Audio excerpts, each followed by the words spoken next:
A man from a bank read me a number over the phone that didn't sound like it belonged to a real bank account, let alone mine.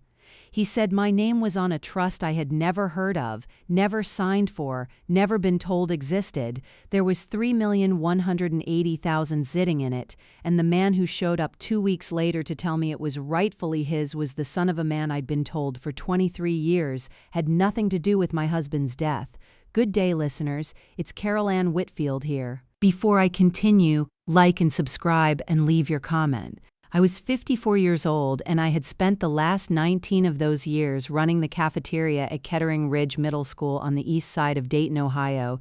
If you've never worked in a school cafeteria, I'll tell you what it teaches you: how to feed 400 people in 90 minutes, how to stretch a budget until it groans, and how to read a kid's whole home life off the way they hold their tray. I was good at my job. Underpaid, but good. I lived in a 3-bedroom ranch on Delmar Avenue in Kettering that I'd bought with my late husband in 1996 for $84,000, and that I was still, in the year 2026, paying off at $612 a month.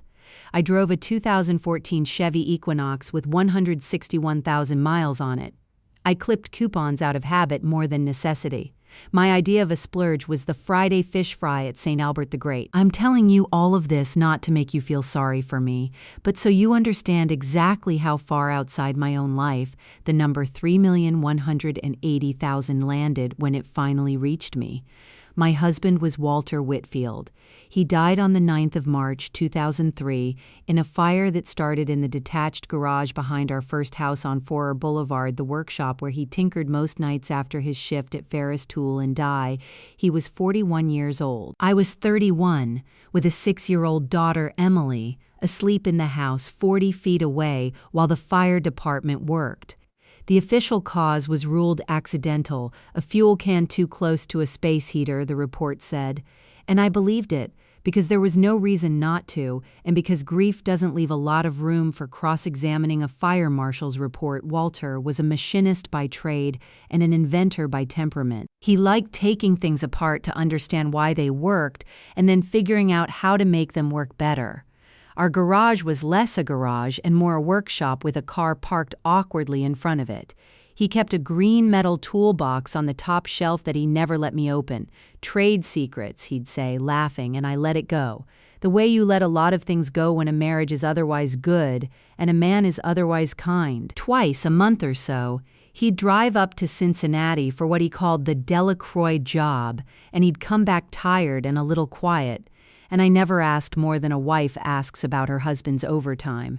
His business partner on some of those side projects was a man named Frank Delacroix, who ran a small machine shop in Sharonville. I met Frank maybe 4 times in the 8 years Walter and I were married. He was polite to me in the stiff way men are polite to their partner's wife, and Walter never talked about him much beyond, "Frank's got a good eye for what'll sell." After Walter died, Frank sent flowers and a card, and I never heard from him again. I didn't think about him again either, not for 23 years. There were other small things too, things I only assembled into a pattern much later. Walter had opened a post office box at the branch on Wilmington Pike sometime in early 2003. I found the key in his coat pocket after the funeral and never thought to ask what it was for, just put it in the junk drawer where it sat, forgotten for 2 decades. He'd started coming home from the Cincinnati trips with cash in his wallet that didn't match what a hobby project should have paid. Never a huge amount, $40 here, $60 there, but enough that I'd noticed and never asked. And the last month of his life, he'd started sleeping badly, getting up at 2 and 3 in the morning to sit at the kitchen table with a legal pad, writing things down, and then, when I came in for water, folding the pad closed like a teenager hiding a diary. I'd chalked it up at the time to stress about the shop or money or nothing at all. Grief doesn't leave much room for going back and rereading the small print of a life, and I hadn't. Not until all of this made me. The call came on a Tuesday afternoon in April of this year, while I was doing inventory on canned peaches in the cafeteria's dry storage.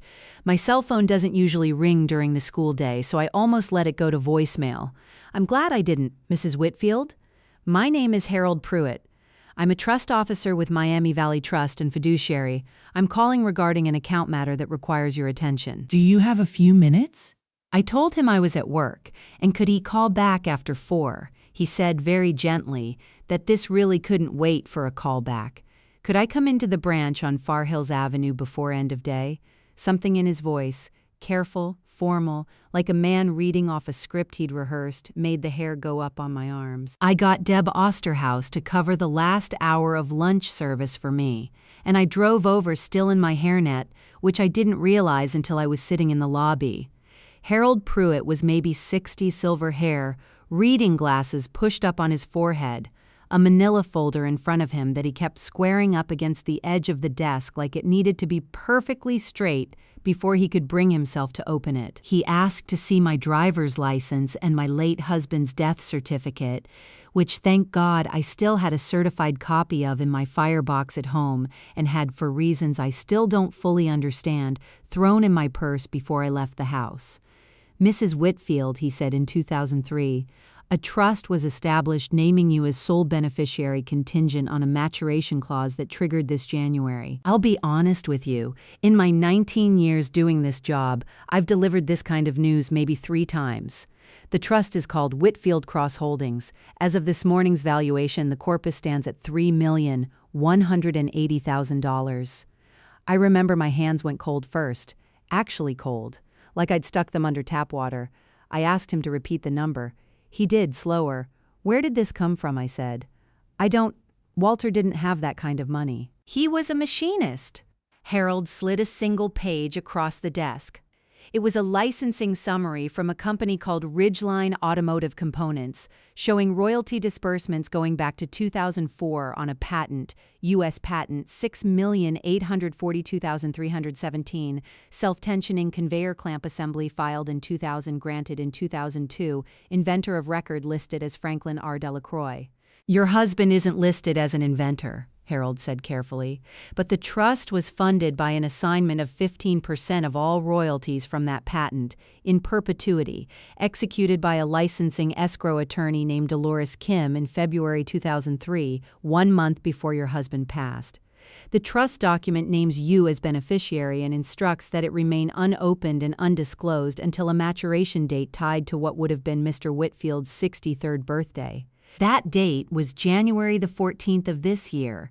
I sat there with a hairnet still on my head, and I could not make my mouth produce a sentence for what felt like a full minute. Finally, I said the only true thing I had. I didn't know any of this existed. I believe you, Harold said. Most people in your position don't.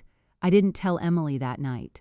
I didn't tell anyone. I drove home, took off the hairnet in the car in my own driveway because I couldn't stand the thought of walking into the house, still wearing it while carrying what I was carrying. And I sat at my kitchen table with the licensing summary Harold had let me keep a copy of, and I did what I do when I don't know what else to do. I made a list. What I had: a stable job with mediocre insurance, a mortgage with 11 years left on it, a daughter, Emily, 29, 7 months pregnant with my first grandchild, married to a decent man named Josh Barnes who worked in HVAC and whose company had just changed insurance carriers in a way that had left them scrambling to cover Emily's prenatal care out of pocket for 6 weeks. What I didn't have: any idea why my dead husband's name was attached to a trust worth more than I'd earned in 50 years of cafeteria work, or why it had been sealed for 23 years, or why a man named Franklin Delacroix's patent was funding it. What I was afraid of, that this was a mistake that would be corrected, that it was somehow not real, or worse, that it was real, and someone was going to come and tell me it wasn't mine after all, and that's when I thought about the toolbox. The green metal one, top shelf, trade secrets, laughing, and the drives to Cincinnati that made him quiet when he got home. And the way, in the last few months before he died, he'd started locking the workshop door, even when he was just running inside for coffee, something he'd never done before. Not in all the years I'd known him. I hadn't thought about any of that in over 2 decades. It had just been texture, the ordinary strangeness of a man who kept a private hobby. Sitting at that table with a royalty summary in front of me, it stopped being texture and started being evidence, and I didn't yet know evidence of what. I got up at some point and went to the junk drawer in the kitchen, the one nobody ever fully cleans out, and I dug through rubber bands and take-out menus and dead batteries until I found it, the little brass key on a faded paper tag that said in Walter's own cramped handwriting, WPO. I'd seen that key probably 1,000 times over 23 years and never once wondered what it opened. I sat back down at the table holding it, turning it over in my fingers, and I thought about the legal pad at 2 in the morning and the cash that didn't add up, and I understood for the first time that my husband had been managing something in the last weeks of his life that he had deliberately kept apart from me, not out of coldness, I didn't believe that, but out of some calculation about what would keep me safest, or maybe just what would keep me from worrying. I didn't know yet whether to be grateful for that or angry about it. I still go back and forth, if I'm honest with you. I didn't cry that night, which surprised me. I think I was too busy trying to hold the shape of the number in my head to have room left over for feeling. I went to bed around 1 in the morning, and I remember thinking very clearly before I fell asleep, don't tell anyone anything until you understand it yourself. It turned out to be the best piece of advice I ever gave myself. I didn't act rashly. I want to say that plainly, because I know how these stories can go, and I wasn't interested in becoming a cautionary tale. The first thing I did 3 days later was find a lawyer, not Harold Pruitt's bank lawyer, a lawyer of my own. A woman at church, Pam Volker, whose son had gone through a nasty probate fight over her father-in-law's farm, gave me a name, Renata Cole of Cole & Associates, a boutique trust and estate firm on 5th Street downtown, 3 rooms above a shuttered dry cleaner. Renata Cole was somewhere in her 60s, with steel gray hair cut close and 2 earrings that did not match each other, one a small gold hoop, one a dangling silver fish, and a mug on her desk that said World's Okayest Attorney, which she told me her paralegal had bought her as a joke and which she now used unironically every day, filled with coffee so black it looked like motor oil. Sit, she said, when I came in with my folder of documents. Don't tell me the story yet. Let me read first. Then you talk. Then I'll tell you what I actually think instead of what's polite to think. She read for 11 minutes without saying a word, occasionally making a small noise in her throat that I would come to learn meant she'd found something interesting. When she finished, she took her glasses off and looked at me directly. Okay, here's what I think in plain English. Your husband was involved with this patent in a way that isn't on the paperwork. Nobody funds a trust with 15% of a stranger's royalties for 23 years out of the goodness of their heart. Somebody owed your husband something, and instead of putting his name on the patent, they put money in a box and waited a very long time to hand it to you. The question we need answered is why the money was hidden instead of just given. And I promise you, Carol, the answer to that question is the whole story. So what do? We don't call the other side and announce ourselves, that's for damn sure. We go quiet and we go thorough. I want the original patent file from the USPTO. I want the escrow attorney's records if she's still alive or her firm still exists. I want to know everything there is to know about Franklin Delacroix and his machine shop before we let anyone know we're looking. You sit tight, you keep going to work. You don't tell your daughter yet if you can help it, not because it's a secret forever, but because right now every piece of information you have is a piece somebody else doesn't know you have, and that's worth something. I liked her immediately. She was blunt in a way that felt less like rudeness and more like respect. She wasn't going to waste my time being gentle when gentle wasn't useful. Over the following 6 weeks, Renata dug. Dolores Kim, the escrow attorney who drafted the trust, had died in 2019, but her old firm, now folded into a larger practice, Kessler & Boone, still had records in storage. Renata got them via a formal document request tied to the trust's own administration, which didn't require anyone's permission since I was the named beneficiary. The first real find came from the Dayton Business Courier archive, a short article from October 2000 that Renata's paralegal, a sharp sharp 26-year-old named Priya Anand, dug up on newspapers.com, local machinists, patent conveyor innovation, national licensing deal. The article named both Frank Delacroix and Walter Whitfield as co-developers of the clamp assembly, though only Frank was quoted. There was a grainy photo of the two of them standing in front of a workbench. Walter half turned away from the camera like he hadn't wanted to be in the shot at all. "There it is," Renata said, tapping the print out. "Your husband's name in print, right next to a patent he isn't credited on. Somebody wrote him out between October 2000 and the patent filing in 2000, or he wrote himself out, which is its own question. The Kessler and Boone file gave us more." Dolores Kim's intake notes, dated February 2003, 1 month before Walter died, recorded a meeting with W. Whitfield alone, no Frank Delacroix present, in which Walter requested the trust be established in the event of my death or incapacity, funded by an assignment he was executing that same day. There was a line in her handwritten notes that Renata read aloud twice. Client states he does not want FD to know of this arrangement. Client appears agitated. Advised client to consider full legal counsel. Client declined, citing time. He was scared of something, I said, or he thought he was running out of time. Or both, said Renata. 1 month later, he's dead in a fire. We didn't say the rest of that thought out loud, not yet. Neither of us was ready to. It was Renata who insisted we subpoena phone records, not mine, not Walter's, which were 2 decades gone, but Frank Delacroix's business line from that same window in early 2003, which remarkably, Kessler and Boone's old litigation file still referenced because of an unrelated licensing dispute Frank had been party to years later, one that had put those very records into a court file that was technically public. That's how we learned that on February 21, 2003, 4 days before Dolores Kim's meeting with Walter, there had been a 19-minute call from Frank Delacroix's shop line to Walter's home number. And on March 6, 2003, 3 days before the fire, another call, this one lasting 6 minutes. I don't remember either of those calls, I told Renata. But that doesn't mean anything. We talked on the phone with people all the time back then.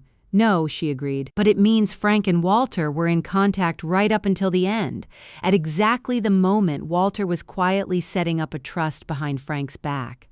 That's not nothing. While all this was happening, my own life kept insisting on itself in ways that had nothing to do with any of it. Emily's insurance situation got worse before it got better.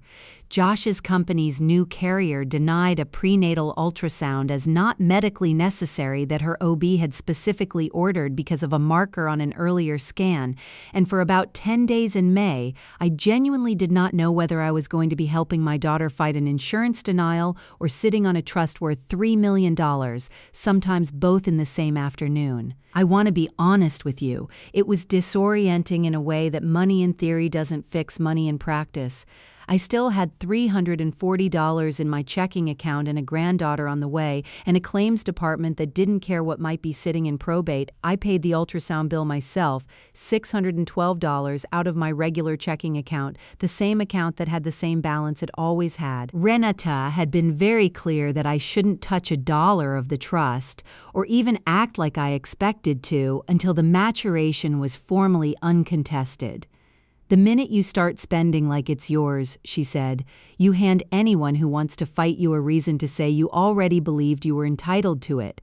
Behave exactly like the woman you were 3 months ago. That woman is your best witness. I found that easier to do than I expected, honestly, because most days it still didn't feel real. The pressure, when it came politely, which somehow made it worse. In early June, a man named Marcus Delacroix called Miami Valley Trust and identified himself as Frank Delacroix's son and sole heir. Frank had died in 2016. Marcus was a commercial real estate broker in Cincinnati, 51 years old, and according to the letter his own attorney sent to Renata's office 2 days later, he was formally asserting a competing claim to the entire corpus of the Whitfield Cross Trust. The letter cited what it called a 1998 partnership amendment, a document I had never seen, purportedly signed by Walter, transferring any and all future interest in jointly developed intellectual property to Frank Delacroix in exchange for forgiveness of an $18,000 debt, Walter allegedly owed him for shop equipment. If genuine, it would have meant Walter had no claim to the patent at all, which would have raised the obvious question of why anyone would then fund a secret trust in his name. But the letter didn't address that. It just asserted the amendment predated everything else and therefore controlled. Renata read it standing up, which I'd learned was a habit of hers when something annoyed her enough that sitting felt insufficiently active. "This is garbage," she said. "Not the claim. Claims are cheap. Anybody can file a claim. I mean this document. Look at the date, 1998. Look at the letterhead, Delacroix and Whitfield Fabrication. Carol, was that ever the name of anything?" "No," I said. "It was always just Frank's shop. Delacroix Precision Machine. Walter never had his name on anything. Then why does a document from 1998 have a company name on it that, as far as we can find, never existed?" We didn't get an answer that day, but Renata wasn't done pulling threads. She sent Priya back into the Kessler and Boone storage boxes a second time, this time looking specifically for anything filed under Delacroix rather than Whitfield, on the theory, which turned out to be right, that a law firm files things under whoever's paying the bill, and somebody had clearly been paying Dolores Kim's bill for more than just my trust. What Priya found was a separate, smaller file, a licensing correspondence folder between Dolores Kim's office and a patent attorney in Columbus named Gerald Osei, dated across 2001 and 2002, discussing the prosecution of patent 6,842,317 before the USPTO buried. In that folder was an early draft of the patent application, not the one that was eventually filed, but an earlier version dated August 2000 that listed two inventors, Franklin R. Delacroix and Walter J. Whitfield. "There it is again," Renata said, holding the two drafts side by side. "The August version and the final filed version from November. Somewhere in 3 months, your husband's name gets dropped off a federal patent application. That doesn't happen by accident. Somebody made a decision, and somebody signed something to make it official."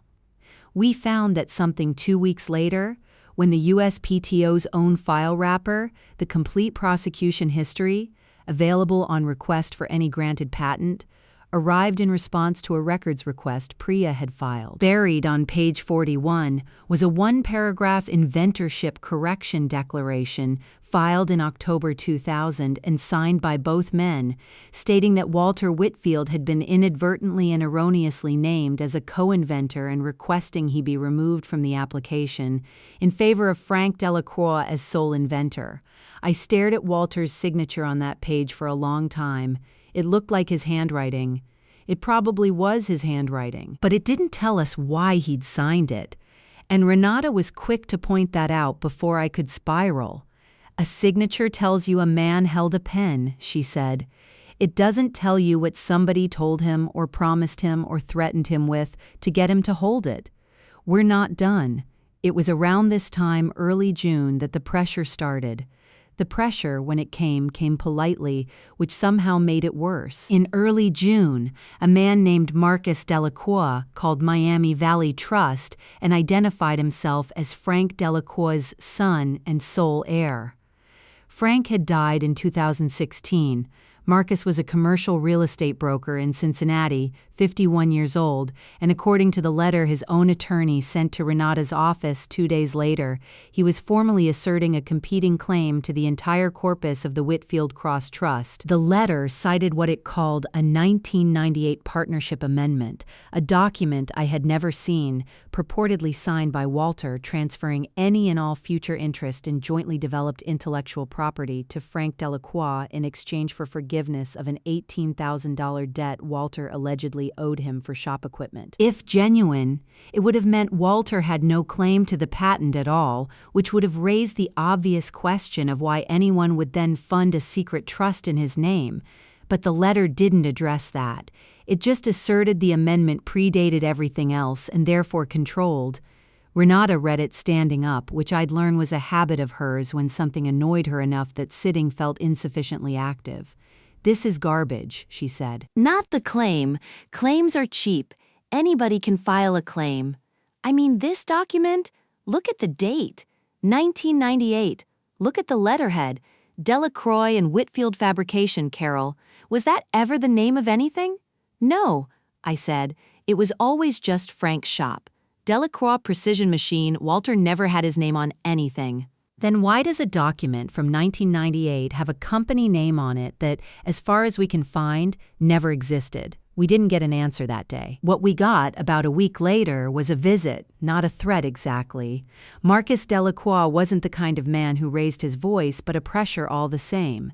He showed up unannounced at Kettering Ridge Middle School during my lunch shift and asked the front office if he could speak with me for just a moment, a family matter.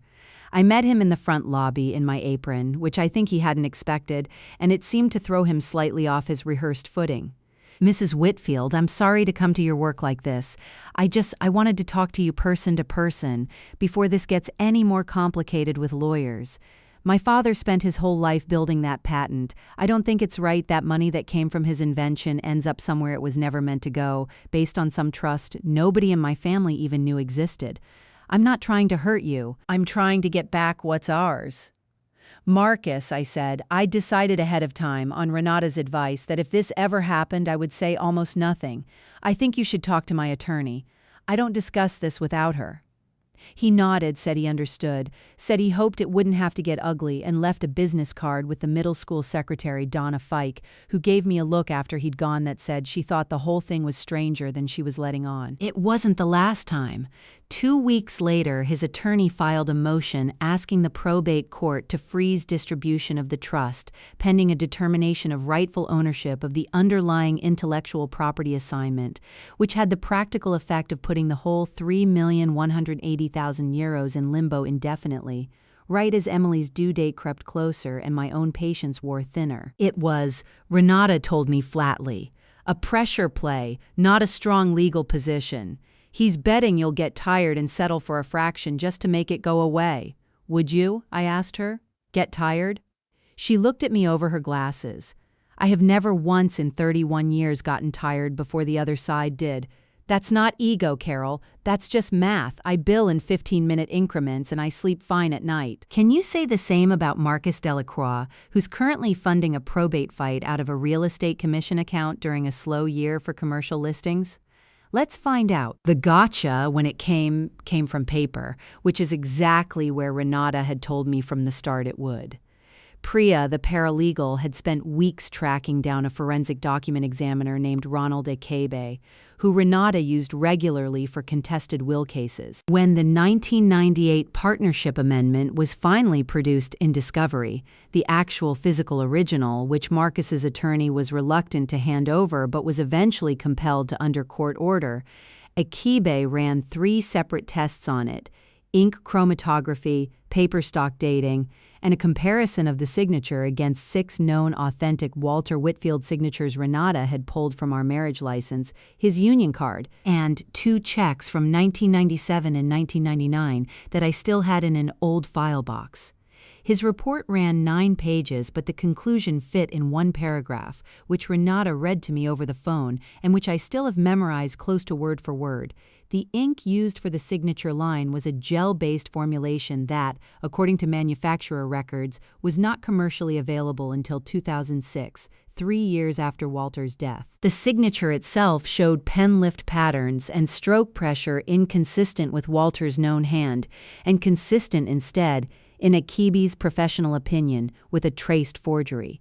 He signed a dead man's name with a pen that didn't exist yet, Renata said. "I've been doing this a long time, Carol, and I have to tell you, that's one of the sloppier forgeries I've seen, and I've seen some real amateur hour stuff." We also finally learned through a second, smaller document buried in the same discovery production, a 2003 internal memo from Frank Delacroix's own shop files, apparently overlooked by whoever had assembled the response, what the 15% had actually been for. It was a handwritten note from Frank to himself, dated March 11, 2003, 2 days after Walter's death. W. dead. Told him I'd fix it right if anything ever happened. Kim has the paperwork, leave it be, his girl doesn't need to know how any of it went, just that it's hers when the time's right. I sat with that note for a long time. It wasn't a confession to anything criminal. It read, if anything, like a man trying clumsily and too late to make something right that he'd taken from a friend while that friend was alive, the patent credit, most likely, some falling out over the invention that I would never fully understand and that Walter had never told me about. Frank had funded that trust in secret because he felt he owed Walter and he'd trusted a lawyer to carry that debt forward quietly for 23 years rather than face me himself. Whatever had gone wrong between them, in the end, Frank Delacroix had tried to do right by it. His son apparently had decided otherwise. The mediation was held in Renata's own conference room at Marcus's attorney's request, which Renata told me meant they were hoping for something informal and low stakes. She said yes on purpose. "Let them feel comfortable," she said. Comfortable people talk more than careful people. It was the last week of July. Emily had given birth 11 days earlier, a girl, Josephine Marie Barnes, 7 pounds 2 ounces, and I sat across a conference table from Marcus Delacroix 3 days after finally sleeping through a night for the first time in weeks, which I mention only because I remember feeling oddly calmer than I expected to. There wasn't much room left in me for nerves. Marcus wore a gray suit that fit him a little too well for a man about to have a bad afternoon. His attorney, a younger man named Craig Ostrowski, opened by reiterating the claim, the 1998 amendment, the debt, the rightful ownership. Renata let him finish completely before she said a word. "Mr. Ostrowski, before we go further, I want to enter Exhibit 14 into the record for today's purposes. This is the forensic report on the amendment your client produced. I'll summarize it for the room, since I suspect your client hasn't shared the full contents with you yet." She slid copies across the table. The ink didn't exist in 1998. The signature is a traced forgery. And this, she slid a second page across. The copy of Frank's 2003 handwritten note is your client's own father in his own handwriting, 2 days after Walter Whitfield's death, explaining exactly why the trust existed and exactly whose it was always meant to be.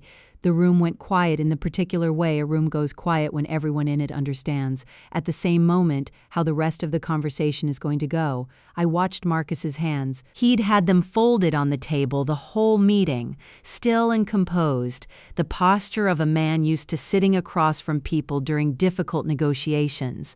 When Renata put Frank's note in front of him, his right hand came up and loosened the knot of his tie, just slightly, an inch. The kind of gesture a person doesn't consciously choose. He didn't say anything for almost a full minute. Craig Ostrowski broke the silence first, flipping through the forensic report like he was hoping to find a page that contradicted it. "Miss Cole, I'll need to have our own expert review this before we—" "You're welcome to," Renata said evenly. "Mr. HB's raw data and testing methodology are attached as an appendix, pages 6 through 9. He's testified in 11 counties in this state and been qualified as an expert every single time. I'd encourage you to move quickly, though, because the ink manufacturer's own dating records aren't something a second expert is going to argue away. Chemistry doesn't care whose side you're on." "I didn't forge that document," Marcus said finally, quietly, not looking at his attorney, looking instead at me. "My father, before he passed, he told me there might be a claim, if it ever came to it, that I should use. He gave me a folder years ago, told me to hold on to it. He didn't tell me it wasn't real." I believed him. "Did you ever ask him where it came from?" I said. It was the only thing I said in that whole meeting, and I hadn't planned to say anything at all, but it came out before I could stop it. Marcus looked at me for a moment. "No," he said. "I didn't. I don't think I wanted to know. I don't know if that was entirely true. I'll never fully know." But I believed that Marcus believed it, or had let himself believe it, which is a different and sadder thing. And in some strange way, sitting across that table from him, I understood it better than I expected to. I'd spent months not wanting to know certain things about Walter either, before I made myself ask. "Whether you knew or not," Renata said, not unkindly, "the trust stands, the forensic findings stand, and my client is prepared to let the probate court finish what it started, or your client can withdraw the claim today and we can all go home. Those are the only 2 doors in this building." Craig Ostrowski asked for 10 minutes with his client. When they came back, Marcus withdrew the claim in full, agreed to a stipulated finding that the amendment was not authentic, and agreed at Renata's insistence, and honestly at mine, because I did not want this dragging into a criminal referral that would follow a grieving man's estate into another generation, to cover $22,000 of my legal costs rather than face a formal fraud complaint. Renata was fully prepared to file with the county prosecutor. I want to tell you the truth. He didn't cry, he didn't yell, he didn't do anything you'd put in a movie. He just looked for a moment, like a much older and much more tired man than the one who'd walked into the room, and then he stood up, buttoned his jacket, and left. The probate court finalized the release of the trust on August 19th. After legal fees, Renata's, Achibe's, the filing costs, I received $2,891,000 outright, with the trust document specifying it be paid to me free and clear. No strings, no further conditions. Marcus Delacroix's claim was dismissed with prejudice, meaning he can never raise it again. Miami Valley Trust closed the account and issued the funds by wire the following week, and I remember staring at my own banking app for a solid 5 minutes, not quite able to make the number on the screen match the number in my head, even though by then I'd had 4 months to get used to the idea. I gave notice at Kettering Ridge Middle School 2 weeks later. Not because I disliked the work, I loved it, honestly, more than people expect you to love a job like that, but because I didn't need it anymore, and there were other women who did. I paid off the house on Delmar Avenue in a single transfer. I paid off Josh and Emily's remaining hospital and insurance bills, all $9,400 of them, and I set up a college fund for Josephine that I contribute to on the first of every month, out of habit as much as necessity, because old habits like that don't really leave you just because the bank balance changes. It's been 11 months now since Harold Pruitt called me into that branch on Far Hills Avenue. I still live on Delmar Avenue. I didn't move. The house is paid off, and it's mine, and Walter's ashes are, in the way that matters to me, still somewhere in that neighborhood, in the life we built there before it ended too soon. I did finally clean out that green metal toolbox, the one with the trade secrets. There wasn't anything dramatic in it. Some hand-drawn sketches of clamp mechanisms, a few old Union pay stubs, a photograph of him and Frank Delacroix standing in front of the same workbench from the newspaper article, both of them younger than I am now, both of them smiling like men who didn't yet know how any of it would end. I framed that photograph. It sits on my kitchen counter, and some mornings I still talk to it while I make coffee. The way you talk to people who aren't there to answer but who you still owe a conversation to. Emily and Josh used part of what I gave them for a down payment on a house 4 streets over from mine, which means I get to see Josephine, who is, at time of this recording, 10 months old and has just started pulling herself up on furniture probably 4 times a week, which is its own kind of wealth that no trust document could have written into existence. Josh finally switched jobs in the spring to a company with an insurance plan that doesn't make you fight for an ultrasound, and I'd be lying if I said that particular relief didn't sit right alongside the money, maybe even ahead of it. Deb Osterhaus took over as cafeteria supervisor at Kettering Ridge when I left, and she still texts me photos of the lunch menu on days they run my old sheet pan chicken recipe, which the kids apparently still ask for by name. Donna Fike, the front office secretary who watched Marcus Delacroix walk out of that lobby back in June, still tells the story at the holiday potluck every year, a little more dramatically each time. Renata Cole and I still have coffee together most Thursdays, though these days it's less business and more just 2 women who like each other's company. She retired the world's okayest attorney mug to her office shelf and bought a new one that says available for hauntings, which she says better reflects her current career stage, since she's cut back to only the cases that interest her. Priya Anand passed the bar in April, and Renata's already threatening to make her a full partner before she turns 30, which Priya insists is a joke, and which I don't think is a joke at all. Marcus Delacroix, as far as I know, is still working commercial real estate in Cincinnati. The Ohio Real Estate Commission opened a separate ethics inquiry after the fraud finding became part of the public probate record, which is not something I asked for or wanted, but which I also didn't try to stop. Renata told me the last time I asked that the inquiry was still pending and that whatever comes of it isn't in either of our hands anymore. What happened after that isn't really my story to tell. I think about him sometimes, not with anger anymore, just with a kind of tired recognition, a man who inherited a debt he didn't create and didn't know how to put down. I built a small workshop of my own in the garage, nothing like Walter's. I'm no machinist, but I keep his old sketches pinned up on the wall, and I've taken up woodworking slowly, badly, happily in the evenings. I made Josephine a wooden step stool for her first birthday that took me 11 attempts to get level, and it still isn't quite level, and I gave it to her anyway. There was one evening in late spring, out in that workshop with the radio on low and sawdust on my hands, when it finally hit me. Not the money, I'd made my peace with that months earlier, but the fact of Walter himself, 23 years gone and somehow still taking care of me from a distance I couldn't have imagined he was capable of reaching. I sat down on the workbench stool and I cried for the first time since Harold Pruitt's phone call, not out of grief exactly, more out of something like gratitude that had finally found its way through. If there's a lesson in all of this, and I've had almost a year now to sit with it, I think it's this. The people who love us carry things we never get to see, sometimes out of fear, sometimes out of shame, sometimes just because they run out of time to explain. You don't always get the explanation. Sometimes what you get instead is the truth showing up 23 years late in the form of a phone call from a stranger, and it's up to you whether you meet it with patience or panic. I chose patience. I'd choose it again. If you've ever inherited more questions than answers, I hope you know you're allowed to take your time finding out which one matters more. So tell me, if a bank called you tomorrow with a number that big attached to a name from your past, would you go looking for the truth, or would you just take the money and never ask why? Let me know in the comments below, and if you want more stories like this one, make sure you're subscribed because I've got plenty more where this came from.